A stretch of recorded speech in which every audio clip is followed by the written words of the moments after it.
Claim they like riding, but I know that they ain't. Ride or die. I go hard in the paint, yeah, homie, I'm a saint. Ride or die. Alrighty guys, thank you for watching. Please like and subscribe. Link to Patreon and other ways to help support me in my work are in the description. So in this is a very short conversation where I got to interact a little bit with Alex Malpass based on a bum argument that some people were running. And I call it a bum argument just because it's just designed to troll Christians. It's not really like anything productive, but I did cut out in the middle. There's like a couple hour section where he interacts with this, Alex does, but that is on Tom Rabbit's channel, so I didn't want to repost the same content. Now my little portion is just me interacting with him, explaining to them that the verse does not mean what they think it means. It's not to be taken in that absolute sense. And so I introduced them to what I call the Sith Fallacy. And so what the Sith Fallacy is it's where you're looking at something, and like, for example, if I say, the dog swims, well, then you say, okay, well, the dog always swims. Well, that's the Sith Fallacy. I'm pointing out like a situation, the dog swims, but I'm not saying that the dog always swims. And so there's other examples, like you could say, I like tea. So you only like tea? Well, you didn't distinguish that you like other things. You just said that you like tea. So that's why I'm introducing what I'm calling the Sith Fallacy. You took what your opponent or the other person you said or you heard, and now you are forcing that into some kind of absolute as a way to try to get yourself out of some kind of problem. Well, anyway, here is the video. Who've been like using Christian apologetics to bully people, that type of thing. That type of thing, yeah. Or just dishonest people. You should probably bring up John 3:15 or something.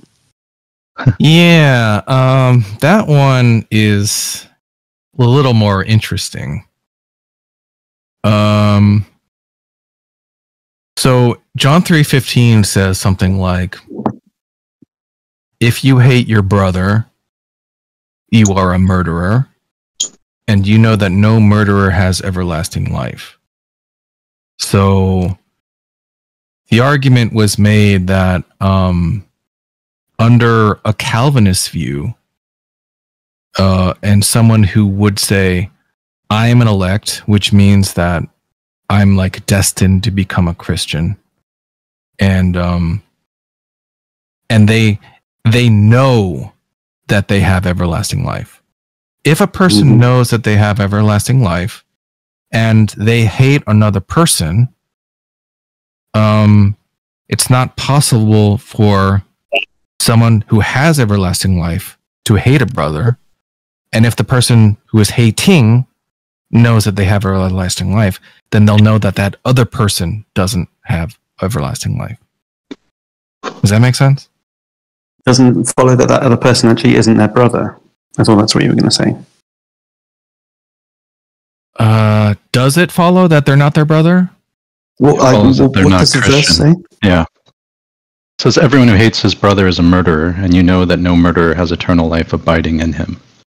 So if it's the case that the person doing the hating cannot lose their eternal life because they have eternal salvation or security, then the only way that they can hate someone is that that person being hated is not their brother. Right, yeah. So that just means that they're not a Christian or something. No. That's right. And so this is in contradiction with the other held belief, which is that no one can know whether someone else is a Christian or not. So using this verse, you can use your own hate as a Christian detection mechanism. My pushback as a Christian to their view is wait. Just I just want to get his reaction to it. Hold on a second, James. James, hang on a second. James, hang on a second. So does that seem wrong? It's quite funny. I mean, yes, it is, isn't it? But I'm not. I wouldn't. I'm certainly not an expert on like interpreting bits of the Bible. I don't know the Bible well at all. Sure. So I mean, it's funny, but that's I don't have any expertise or anything about that. So yeah. But yeah, I get it. It's cute and it's kind of funny. Yeah. And there must be some. Do you have a problem with the logical structure? No, I think it's just two conditional claims, and then you deny the third premise, the third See proposition. how easy it is?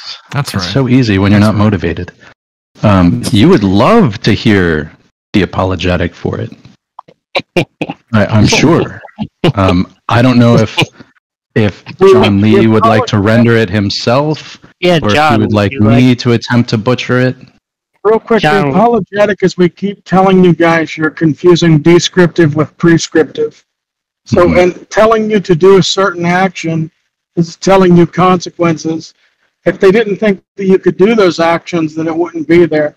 You guys are just like forming this argument based on bad assumptions on the Christian worldview and not what Christians actually believe. But that John's view is not that prescriptions imply that he should be able to do them, right? Because he thinks God's command, because he's a theological determinist, so he thinks. You're just talking about descriptions, Jack, not prescriptions. Which are the descriptions? That everyone who hates his brother is a murderer? It's a prescription, so within that context, it's telling you these actions are going to lead you to hell. You need to turn away from these actions. It doesn't say that you won't ever commit these actions. So it's not like saying this will never happen. It's saying when you do, these are consequences. But I think you guys are hanging on to that as an absolute and committing the Sith fallacy. No. The contradiction is only generated when one assumes that you can never lose your salvation. If you believe that you have conditional salvation, then no contradiction is generated. That's correct. Wait, James. When you say when you have murderer is or has no eternal life, that's a description. I don't know how you get a not from that as a prescription. So maybe I misheard you when you. I'm